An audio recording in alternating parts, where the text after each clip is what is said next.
Hi friends, welcome to ரலை 360 tailor. இந்த வீடியோவில் நம்ம என்ன பார்க்க போகிறோம் அப்படின்னா, ஒரு சாரியை வந்து நம்ம வந்து மேக்ஸியாக கன்வே பண்ண போகிறோம். இதுக்கு நான் வந்து என்னென்ன மெஷர்மெண்ட் எடுத்தேன், எப்படி கட் பண்ணேன், எப்படி தைச்சேன், எல்லாமே இந்த வீடியோவில் இருக்க போது. நீங்கள் இந்த சேனலை இப்போ தான் ஃபஸ்ட் டைம் பார்க்குறீங்க அப்படின்னா சப்ஸ்கிரைப் பண்ணிட்டு பாருங்கள். அந்த சேனலில் வர எல்லா வீடியோ உங்களுக்கு ரொம்ப யூஸ்ஃபுல்லாக இருக்கும். வாங்க வீடியோக்குள்ளே போகலாம். நீங்கள் இன்னும் மிஷினில் உட்காந்து தைக்க ஆரம்பிக்கல அப்படின்னா தச்சிக்கிட்டே வீடியோ பாருங்கள். அப்போ உங்களாலேயும் ஒரு ப்ளவுஸ் வந்து தைக்க முடியும். நான் வந்து இந்த சாரீ தான் எடுத்து கொடுத்துருக்காங்க. இந்த சாரியில் வந்து பார்டரை வந்து மேல் பக்கமாக வைக்கிறதுக்கும் பிங்க் கலர் கிளாத் வந்து கீழ் பக்கமாக வைக்கிறதும் அவங்க வந்து சொல்லியிருக்காங்க. நானுமே அந்த மாதிரி தான் வந்து தைக்க போகிறேன். அதே மாதிரி 3 மீட்டர் வந்து லைனிங் கேட்டிருந்தேன். 3 மீட்டரும் எடுத்து கொடுத்துட்டாங்க. நான் இதில் வந்து 1 மீட்டர் வந்து மேல் பாட்டுக்கும் 2 மீட்டர் வந்து கீழேயும் நம்ம வந்து கீழ்ப்பகுதிக்கும் நம்ம வந்து யூஸ் பண்ண போகிறோம். 1 மீட்டர் வந்து நான் தனியாக கட் பண்ணி எடுக்கிறேன். ஃபஸ்ட்டு வந்து மேல் பகுதி தான் நான் வந்து கட் பண்ணி எடுக்க போகிறேன். இதுக்கு வந்து ரஃப்பாக தான் நான் நாளாக மடித்து எடுத்திருக்கேன். நீங்களே இதே மாதிரி எடுத்துக்கோங்க. மடிப்பு பகுதி வந்து நம்ம பார்க்கவும், ஓப்பன் சைடு வந்து ஆப்போசிட் சைட்லேயும் இருக்கிற மாதிரி நீங்கள் பார்த்து போட்டுக்கோங்க. இதுக்கப்புறமா நம்ம ஹைட்டு வந்து நமக்கு என்ன வேணுமோ அதை வைக்கணும். நான் வந்து 15 இன்ச்சு அந்த கஸ்டமருக்கு வைக்கிறேன். இவங்க நார்மல் ஹைட்டில் இருப்பாங்க, அதனால் 15 இன்ச்சு வைக்கிறேன். அதுக்கப்புறமா எனக்கு வந்து அவங்களோட மார்பு சுற்றளவு வந்து 40 சைஸு, அதனால் அதுக்கு வந்து 10 இன்ச்சு மார்க் பண்ணியிருக்கேன். நெக்கு வந்து கரெக்டாக வந்து 2.25 வச்சுருக்கேன். ஷோல்டர் வந்து 3.5 இன்ச்சு வச்சுருக்கேன். இவங்க வந்து ஃபுல் லென்த்து தான் கேட்டிருக்காங்க. 1 இன்ச் வந்து நான் எக்ஸ்ட்ரா விட்டுருக்கேன் வந்து தையலுக்கு. மொத்தம் 16 இன்ச் இருக்கும். 15 இன்ச்சு ஹைட்டு, 1 இன்ச் வந்து தையலுக்கு. மார்பு சுற்றளவு வந்து இவங்களுக்கு 40 இன்ச் வருது. அதை 4ஆல் டிவைட் பண்ணால் நமக்கு வந்து 10 இன்ச் வரும். 10 இன்ச் வச்சுருக்கேன். அதுக்கப்புறமா நெக்கு வந்து அகலம் வந்து 2.25 வச்சுருக்கேன். 3.5 இன்ச்சுக்கு வந்து கரெக்டாக வந்து ஷோல்டர் வச்சுருக்கேன். இது போக 6.5 இன்ச் வந்து ஆம்கோல் வச்சுருக்கேன். அவங்க ஃபுல் கை தான் கேட்டிருக்காங்க, நீல கை தான் கேட்டிருக்காங்க. கை ஃபுல்லாக வரைக்கும் வரணும் அப்படிங்கிறனால 6.5 இன்ச் வச்சுருக்கேன். நீங்கள் உங்கள் கை எவ்வளோ கேட்குறாங்களோ அதை பொறுத்து நீங்கள் ஆம்கோல் வந்து கூட்டிக்கலாம், குறைச்சிக்கலாம். இது வந்து 1.5 இன்ச்சுக்கு மார்க் பண்ணி நான் வந்து கரெக்டாக இருக்கா அப்படிங்கிறதையும் பார்த்துட்டு நான் வந்து மார்க் பண்ணி எடுத்துக்கிறேன். இதுக்கப்புறம் வந்து நான் என்ன பண்ண போகிறேன் அப்படின்னா, கீழே வந்து 37.5 இன்ச்சு இடுப்பு வந்து நமக்கு எவ்வளோ இருந்துச்சு அப்படின்னா 38 இன்ச்சுன்னு வச்சுக்கோங்களேன். அதை வந்து 4ஆல் டிவைட் பண்ணால் எவ்வளோ வருதோ அதை தான் நான் வந்து இந்த இடத்துல வச்சுருக்கேன். உங்களுக்கு வந்து எந்த இடுப்பு சுற்றளவு எவ்வளோ இருக்கோ அதை வந்து 4ஆல் வகுத்து அதில் என்ன வருதோ அதுதான் வந்து இதில் வைக்கணும். நான் வந்து இந்த மாதிரி தான் வச்சுருக்கேன். ஃபஸ்ட்டு வந்து 2ஐயும் ஜாயின் பண்ணி ஒரு கோடு போட்டு ஒரு 1/2 இன்ச்சுக்கு வந்து உள்பக்கமாக நான் வந்து தையல் போடுறதுக்காக விட்டுருக்கேன். அதுக்கப்புறம் நான் ஒரு 3 தையல் போடுறதுக்கு இடம் உண்டுல, அது வந்து நான் மார்க் பண்ணி எடுத்திருக்கேன். நீங்களுமே இந்த மாதிரி மார்க் பண்ணி எடுத்துக்கோங்க. அதுக்கப்புறம் ஃப்ரண்ட் நெக் வந்து எனக்கு வந்து ஒரு 6 இன்ச் கேட்டிருந்தாங்க. நான் ஒரு 5.5 இன்ச்சு வச்சுருக்கேன், ரொம்ப இறங்கிடக்கூடாது அப்படிங்கிறக்காக. அதுக்கப்புறம் கீழே வந்து அதாவது பின்னாடி நெக் வந்து கொஞ்சம் இறக்கிக்கோங்க அப்படிங்கிற மாதிரி சொன்னாங்க. நான் ஒரு 7 இன்ச் வரைக்கும் எடுத்திருக்கேன். இடுப்பு சுற்றளவு பக்கத்தில் வந்து நமக்கு அந்த கார்னர் போகும்போது ஒரு 1 இன்ச் மேலே தள்ளி வந்து நான் வந்து மார்க் பண்ணி எடுத்துக்கிட்டேன். அப்போ தான் நமக்கு கீழே வந்து ஜாயின் பண்ணும்போது தரையை வந்து தூக்குற மாதிரி இருக்காது. இந்த மாதிரி தான் நான் வந்து மார்க் பண்ணி எடுத்திருக்கேன். நீங்களுமே இதே மாதிரி மார்க் பண்ணி எடுங்க. இதில் ஏதாவது டவுட் இருக்குது அப்படின்னாலும் கீழே கண்டிப்பாக கமெண்ட் பண்ணுங்கள், நான் பதில் வந்து உங்களுக்கு சொல்கிறேன்.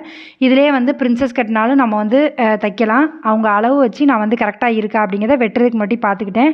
எனக்கு ஒரு 1/2 இன்ச் மட்டும் எக்ஸ்ட்ரா தேவைப்பட்டுச்சு ஷோல்டரில், அதனால் நான் ஒரு 1/2 இன்ச்சுக்கு மட்டும் எடுத்துகிட்டு அதுக்கப்புறமா நான் வந்து இதை வந்து கட் பண்ணி எடுக்கிறேன். நீங்களுமே வந்து சாரியை வந்து நான் வந்து சுடிதாராக கன்வே பண்ண போகிறேன் அப்படின்னு சொன்னீங்க அப்படின்னா இந்த மாதிரி வந்து ட்ரை பண்ணுங்கள். கண்டிப்பாக உங்களுக்கு ஈஸியாகவும் இருக்கும். பிகினராக இருக்கவங்களுக்கு இது ரொம்ப ஈஸியாக இருக்கும். அவ்வளோதான், நான் எல்லாமே மார்க் பண்ணியாச்சு. நம்ம வந்து கட் பண்ண வேண்டிய வேலை மட்டும் தான் பார்க்கணும். ஃபஸ்ட்டு வந்து நான் வந்து ஆம்கோலை கட் பண்ணி எடுத்துக்கிட்டேன். அதுக்கப்புறமா நான் வந்து கீழ்ப்பகுதியும் கட் பண்ணி எடுத்துகிட்டு அதுக்கப்புறம் சைடில் உள்ள கிளாத் எல்லாத்தையுமே கட் பண்ணி எடுத்துக்கிறேன். எப்போவுமே வந்து எக்ஸ்ட்ரா ஒரு 1 இன்ச் இருக்கிற மாதிரியே பார்த்து கட் பண்ணிக்கோங்க. எனக்கு தேவைப்படுது அப்படின்னா நம்ம வந்து அந்த இடத்துல வந்து நம்ம பிரித்து விட்டுக்கலாம். அதுக்காக தான் எக்ஸ்ட்ரா வந்து நான் கட் பண்ணியிருக்கேன். இல்லை உங்களுக்கு கரெக்டாக தான் அளவு வேணும் அப்படின்னாலும் கரெக்டாக வந்து நீங்கள் மெஷர் பண்ணிக்கோங்க. எனக்கு வந்து நெக்கு வந்து ஒரு மாடல் கேட்டிருந்தாங்க. அது வந்து ஒரு 6 இன்ச் வரைக்கும் வரும். அதை தான் நான் மார்க் பண்ணி பார்த்துட்டு இருந்தேன், கரெக்டாக இருக்கா அப்படிங்கிறத பார்த்துட்டு அதுக்கப்புறம் வெட்டணும் அப்படிங்கிறதுக்காக. அது வந்து எனக்கு கரெக்டாக வந்துச்சு. நீங்களுமே வந்து சாரியை வந்து கன்வே பண்ண சொல்கிறாங்க அப்படின்னா பயப்படாதீங்க. கண்டிப்பாக வந்து அது ஈஸியாகவே பண்ணலாம். சுடிதார் கட் பண்ணுற மாதிரி தான் நம்ம இதை வந்து கட் பண்ணணும். இது வந்து ஃப்ரண்ட்டு தனியாக, கீழ்ப்பகுதி தனியாக நம்ம கட் பண்ணணும், அவ்வளோதான். பேக் சைடு வந்து நமக்கு ஒரு 7 இன்ச்சுக்கு வந்து நெக் வந்து கீழே இறக்கியிருக்கேன். பேக் சைடு வந்து நம்ம இறக்குறதுனால கொஞ்சம் வந்து நல்லாயிருக்கும் பின்னாடி பார்க்குறதுக்கு. அதனால் அவங்க வந்து கீழே இறக்கமாக தான் கேட்டிருக்காங்க, ரோப்பும் கேட்டிருக்காங்க. அதனால் நான் இறக்கி வச்சுருக்கேன்.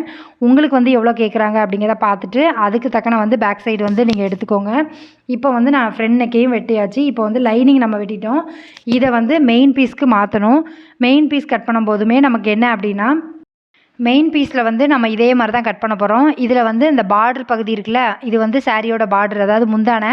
இதை தான் வந்து 2ஆக ஃபோல்ட் பண்ணி நான் வந்து இதில் தான் வச்சு பார்க்குறேன் நம்ம கரெக்டாக இருக்கா அளவு அப்படிங்கிறத பார்த்துட்டு இதை தான் கட் பண்ணி நமக்கு வந்து மேல் பகுதியில் வைக்க போகிறேன். அதுக்காக கட் பண்ணி எடுக்கிறேன். இதில் என்ன மெஷர்மெண்ட்டில் நம்ம வந்து லைனிங்கில் கட் பண்ணமோ அதே மாதிரி இதில் போட்டு கட் பண்ண போகிறோம். வேறு ஒன்றும் பெரிய விஷயம்லாம் கிடையாது. இந்த சேரில் வந்து பார்டரும் கிடையாது, அதனால் நமக்கு வந்து முந்தி மட்டும்தான், பார்டரில் எதுவுமே கிடையாது. அதனால நம்ம அப்படியே தான் வச்சு கட் பண்ண போகிறோம். இந்த சேரில் வந்து ஒரு சின்ன டேமேஜ் இருந்துச்சுன்னு சொன்னாங்க. அது பின்னாடி சைடில் தான் இருந்துச்சு, உள் பக்கமாக. அதை வந்து கட் பண்ணி எடுத்துட்டேன். மீதி இருக்க கிளாத்தை வச்சு தான் நம்ம வந்து இதை தைக்க போகிறோம். நான் எனக்கு கரெக்டாக இருக்கா அப்படிங்கிறத பார்த்துட்டு நான் இதை வந்து கட் பண்ணி எடுத்துக்கிறேன். நீங்களுமே வந்து இதே மாதிரி கட் பண்ணுங்கள். எப்போவுமே வந்து ஒரு மேக்ஸி கொடுக்குறாங்க அப்படின்னா அவங்க என்ன டிசைன் கேட்குறாங்க எல்லாமே வந்து கரெக்டாக நோட் பண்ணி எடுத்துக்கோங்க. ஏன்னா நெக்கில் வந்து என்ன மாடல் கேட்குறாங்க, இல்லை அவங்க எதுவும் மாடல் வச்சுருக்காங்களா, இல்லை நம்ம வச்சுருக்க மாடல் வந்து காமிச்சு அது வந்து உங்களுக்கு ஓகேவா அப்படிங்கிற மாதிரியும் கேட்டுக்கோங்க. அப்போ தான் நமக்கு ஈஸியாக இருக்கும். இதே மாதிரி நான் பேக் சைடுமே கட் பண்ணி எடுத்துக்கிட்டேன். இப்போ ஃப்ரண்ட்டு பேக் ரெண்டுமே கட் பண்ணி எடுத்தாச்சு. இதுக்கப்புறமா நான் என்ன பண்ண போகிறேன் அப்படின்னா, நமக்கு வந்து கீழ்ப்பகுதி தான் நம்ம வந்து கட் பண்ணணும். மீதி இருக்க சாரியை வந்து நான் ஃபோல்ட் பண்ணி எடுத்துக்கிட்டேன். ஒரு 5 மடிப்பு 6 மடிப்பு சேர்த்து மடித்து எடுத்துகிட்டு நமக்கு மொத்தம் வந்து டோட்டல் ஹைட்டு வந்து 52 இன்ச்சு இருந்துச்சு. மேலே வந்து 15 இன்ச்சு வச்சுட்டோம். மீதி வந்து 38 இன்ச்சு கிட்ட நான் வந்து கீழே வைக்கணும். அதை தான் வந்து நான் மார்க் பண்ணி எடுத்துட்டேன். அதுக்கப்புறமா அதில் கட் பண்ணதுக்கு ஒன்றும் இல்லை, ஃப்ரில் வச்சு தான் கேட்டிருக்காங்க. அதனால் நமக்கு வந்து அதை கட் பண்ண வேண்டாம். இதே வந்து கிராஸ் பீஸில் கட் பண்ணணும்னா நம்ம கட் பண்ணிட்டு தான் தைக்க முடியும். இப்போ வந்து ஃப்ரண்ட்டில் ஒரு டிசைன் கேட்டிருக்காங்க அப்படின்னம்ல, அதுதான் நான் வந்து தைச்சிட்ருக்கேன். இந்த டிசைன் தான் அவங்க கேட்டிருக்காங்க, பாம்பை வச்சு கேட்டாங்க. அதனால் நான் நெக்கில் வந்து இந்த துணியை வந்து தனியாக கட் பண்ணி எடுத்துகிட்டு இதில் வந்து அந்த பாம்பு வச்சு எடுத்துட்டு அதுக்கப்புறமா பேக் சைடு வந்து தைக்க ஆரம்பிச்சிருக்கேன். பேக் சைடு வந்து ஃபஸ்ட்டு தைச்சிட்டு அதுக்கப்புறமா ஃப்ரண்ட்டு தைக்கலாம் அப்படிங்கிற மாதிரி. பேக் சைடில் வந்து நமக்கு ஒன்றும் கிடையாது, நம்ம அப்படியே தான் எப்பவும் போல் அடிச்சுட்டு நெக்ஸ்ட் சைடு வந்து கட் பண்ணி விட்டுட்டு அதுக்கப்புறமா வந்து உள் பக்கமாக திருப்பினோம் அப்படின்னா நமக்கு வந்து அந்த ஷேப் வந்து கரெக்டாக கிடைக்கும். இவங்க வந்து ரவுண்ட் ஷேப் வேண்டாக்கா, யூ மாதிரி இருக்கணும் அப்படிங்கிற மாதிரி சொல்லியிருந்தாங்க. அதுக்கு தக்கனதான் நம்மளுமே வந்து கட் பண்ணியிருக்கோம். அந்த மாதிரி நான் அதே மாதிரியே வந்து கரெக்டாக வந்து எல்லாத்தையும் எடுத்துவிட்டு ஏன்னா நம்ம உள்ளே கொடுக்குற லைனிங் வந்து பிங்க் கலரு, அதனால் வெளியே தெரியக்கூடாதுங்காக நான் உள்ளே கொஞ்சம் கொஞ்சமாக எடுத்து விட்டு தைக்கிறேன். நீங்களுமே இந்த மாதிரி தைச்சிக்கோங்க. அதுக்கப்புறமா சுற்றி வந்து தையல் போட்டு எடுக்கிறோம். இது வந்து சுற்றி தையல் போட்டு எடுத்துகிட்டு எக்ஸ்ட்ரா இருக்க கிளாத் எல்லாமே நம்ம வந்து கட் பண்ணி எடுக்கணும். எப்போவுமே வந்து சாரியை கொடுத்து உங்களுக்கு வந்து மேக்ஸி கன்வே பண்ண சொன்னாங்க அப்படின்னா நீங்கள் வந்து எவ்வளோ சார்ஜ் பண்ணுவீங்க அப்படிங்கிறதையுமே கீழே கண்டிப்பாக கமெண்ட் பண்ணுங்கள், நானும் தெரிஞ்சுக்கிறேன். இப்போ வந்து ஷோல்டரில் இருக்க சைடில் ஆம்கோல் சைடில் இருக்க எக்ஸ்ட்ரா பீஸ் எல்லாத்தையுமே நான் வந்து கட் பண்ணி எடுத்துக்கிட்டேன். இப்போ பேக் சைடு வந்து நமக்கு ரெடி ஆகிட்டு அடுத்து வந்து நம்ம ஃப்ரண்ட்டு வந்து தைக்கணும். ஃப்ரண்ட்டு வந்து நம்ம ஏற்கனவே ஒரு பாம்பு வச்சு ஒரு டிசைன் வந்து பிங்க் கலரில் கிளாத்தில் பண்ணி வச்சுருக்கோம். அதே ஷேப்பில் வந்து நான் வந்து என்ன பண்ண போகிறேன் அப்படின்னா அந்த ஷேப் துணியை வந்து கரெக்டாக முதல்ல நான் நெக்குக்கு வந்து கட் பண்ணி எடுத்துகிட்டு அதுக்கப்புறம் தான் இது மேலே வச்சு கட் பண்ண முடியும்.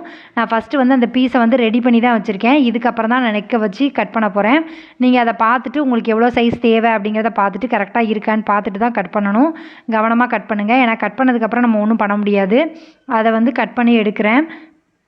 உங்களுக்கு வந்து டிசைன் எதுவுமே கேட்கல அப்படின்னா நீங்கள் அடித்து திருப்புற வேலையை பார்த்துடலாம். உனக்கு இந்த டிசைன் கேட்டதுனால மட்டும்தான் நான் வந்து இதை வந்து தைச்சிட்டு அதுக்கப்புறமா நெக்கை வந்து கட் பண்ணி எடுத்துகிட்டு மெயின் ஃபேப்ரிக்கு மேலே வச்சு நான் தையல் போட்டு அதுக்கப்புறம் தான் நான் வந்து லைனிங் வச்சு தைக்க போகிறேன். அப்போ வந்து நம்ம கொஞ்சம் ஸ்டிஃபாகவும் இருக்கும். அதனால தான் நான் வந்து இதை அப்படியே வந்து நல்ல கிளாத்தில் அதுக்கு மேலே போட்டிருக்கேன். இதை அப்படியே சுற்றி ஒரு தையல் போட்டுட்டு இதுக்கு மேலே லைனிங் வச்சு ஒரு தையல் போட்டுட்டு நம்ம கட் பண்ணிவிட்டு திரும்ப தைச்சோம் அப்படின்னா நம்ம கரெக்டாக இருக்கும். இவங்க வந்து இந்த ரெடிமேடு குர்த்தியில் இருக்கும்ல ஷேப் அந்த மாதிரி கேட்டிருக்காங்க. அதனால தான் நான் இந்த மாதிரி தைக்கிறேன். அவங்க என்ன டிசைன் கேட்டாங்களோ அதை தான் நான் தைக்கிறேன். இந்த டிசைன் வந்து கொஞ்சம் ஈஸியாகவும் இருக்கும். நான் லைனிங் வச்சு இப்போ வந்து சுற்றி தையல் போடுறேன்.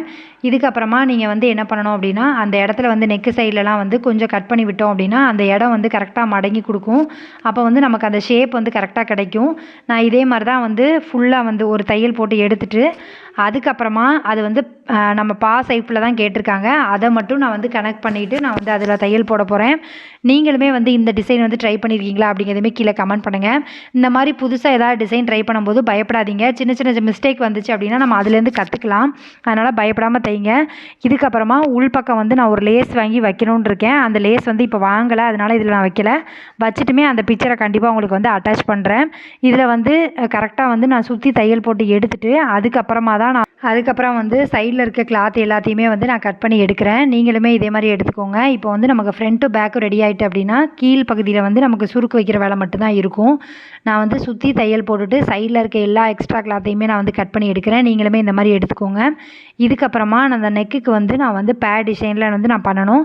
அதுக்கு வந்து உள்பக்கமாக மடித்து வந்து தையல் போடுறேன். நீங்கள் பார்த்தீங்கன்னா தெரியும். இதில் ஒரு லேஸும் வைக்கணும். நான் லேஸ் வச்சுட்டு உங்களுக்கு கண்டிப்பாக வந்து காமிக்கிறேன். இது வந்து கரெக்டாக இது வந்து தையல் போடும்போது கொஞ்சம் பார்த்துக்க தையல் போடுங்க. எந்த இடத்துலையும் வந்து நமக்கு கோணல் ஆகிடக்கூடாது. அதனால தான் நான் வந்து பார்த்து தைக்கிறேன். அதே மாதிரி அடிப்பக்கமும் மடித்து உள்பக்கமாக வச்சுட்டு அதுக்கப்புறம் தான் நான் தையல் போடுறேன். பார்த்தீங்கன்னா தெரியும். ஒரே தையலில் இந்த டிசைனை வந்து முடிச்சிடணும். இதுக்கப்புறம் வந்து நம்ம நடுவில் அந்த பாம்பு வச்சுருக்கோம்ல அந்த இடத்துல ஒரு லேஸ் வைக்கணும். அது போக வந்து நமக்கு சுற்றி வந்து பேப் வச்சுருக்கோம்ல அதில் வந்து ஒரு லேஸ் வைக்கணும். அது வச்சோன்னா இது கொஞ்சம் ஃபினிஷ்டாக தெரியும். லேஸ் கேட்டிருக்காங்க, அதனால் நான் வைக்க போகிறேன். இதுக்கப்புறம் வந்து நம்ம வந்து ஃப்ரண்ட்டும் பேக்கும் முடிச்சாச்சு. இதுக்கப்புறம் வந்து கையை வந்து நான் ரெடி பண்ண போகிறேன். கை வந்து 22 இன்ச்சு நீளம் கேட்டிருக்காங்க. அதாவது ஃபுல் கை கேட்டிருக்காங்க. அதுக்கப்புறம் வந்து அதோட சுற்றளவுமே நான் எடுத்து வச்சுருக்கேன். அதை தான் வந்து மடித்து அடிக்கிறேன். நீங்கள் வந்து ஓரமாக அடித்தா மட்டும் போதும். கையில் வந்து எந்த டிசைனுமே கேட்கல. அதனால் நான் கையில் எந்த டிசைனும் வைக்கல. மடித்து மட்டும் அடிச்சிருக்கேன். அதுக்கப்புறமா வந்து இந்த இடுப்பு சுற்றளவுக்கு தக்கன வந்து மீதி இருக்க கிளாத்தை வந்து 2ஆக கட் பண்ணிவிட்டு பேக் சைடும் ஃப்ரண்ட் சைடும் வந்து சுருக்கு வச்சு எடுக்கிறேன். நம்ம நார்மலாக பட்டுப்பாவடையிலலாம் நம்ம வந்து ஃப்ளீட் வைப்போம்ல அதே மாதிரி தான் ஃப்ளீட் வச்சு நான் வந்து எடுக்கிறேன். நீங்களுமே அதை எடுத்துக்கோங்க. அந்த வீடியோ வந்து எடுத்தேன், கட் ஆயிருச்சு. அந்த ஃப்ளீட் மட்டும் வச்சு எடுத்துட்டோம் அப்படின்னா இதுக்கு மேலே வச்சு நமக்கு தையல் போடுறது கொஞ்சம் ஈஸியாக இருக்கும். ஃப்ரண்ட் சைடு வந்து ஃபஸ்ட்டு தையல் போடுறேன். இதுக்கு மேலே வந்து நான் என்ன வைக்கிறேன் பார்த்தீங்கன்னா மெயின் பீஸ் தான் வைக்கிறேன். அதுக்கு அடியில் வந்து நான் வந்து லைனிங் வச்சு தைக்கிறேன். இதே மாதிரி தான் வந்து 2 சைடுமே நான் தைச்சிட்டு ஃபுல்லாக வந்து சுற்றி வந்து தையல் போட்டு எடுத்துட்டோம் அப்படின்னா நமக்கு வந்து மேக்ஸி வந்து முடிஞ்சுது. இதில் வந்து ரொம்ப கஷ்டம்லாம் ஒன்றும் கிடையாது. நம்ம வந்து இதுக்கு அடியில் வந்து நமக்கு லைனிங் வச்சு தைக்கும்போது பிசிறு எல்லாமே உள்ளே போயிடும். நமக்கு வெளியில் எதுவுமே தெரியாது. சில குர்த்தாலெலாம் பார்த்தீங்கன்னா லைனிங் வந்து உள்ளே தெரியும். ஆனால் அதுக்குள்ளே பிசிறு எல்லாமே உள்பக்கமாக இருக்கும். அந்த மாதிரி தான் வந்து தையல் போட்டு எடுத்திருக்கேன். இந்த மாதிரி தைச்சிட்டிங்க அப்படின்னா உங்களுக்கு வந்து கொஞ்சம் ஈஸியாக இருக்கும். நீங்களுமே வந்து இந்த மாதிரி ட்ரை பண்ணுங்கள். கண்டிப்பாக உங்களாலேயும் தைக்க முடியும். Thank you friends. இவ்வளோ நேரம் வீடியோ பார்த்ததுக்கு ரொம்ப நன்றி. இந்த வீடியோ வந்து உங்களுக்கு பிடிச்சிருக்குன்னு நினைக்கிறேன். பிடிச்சிருக்கு அப்படின்னா லைக் பண்ணுங்கள், கமெண்ட் பண்ணுங்கள், ஷேர் பண்ணுங்கள். இந்த மாதிரி வீடியோ வேணும் அப்படின்னாலும் கீழே கமெண்ட் பண்ணுங்கள். உங்கள் ஃப்ரெண்ட்ஸ் யாராவது இப்போ தான் தையல் தொழில் பழகுறாங்க அப்படின்னா அவங்களுக்கு இந்த வீடியோவை ஷேர் பண்ணி விடுங்க. அவங்களுக்கு வந்து இந்த வீடியோ ரொம்ப யூஸ்ஃபுல்லாக இருக்கும். இதோட ஹைட் மட்டும் 52 இன்ச் இருந்துச்சு. அதனால ஒரு 2 இன்ச் எக்ஸ்ட்ரா இருக்குது. நான் மடித்து அடிக்கிறேன். அவ்வளோதான். Thank you friends. இவ்வளோ நேரம் வீடியோ பார்த்ததுக்கு நன்றி.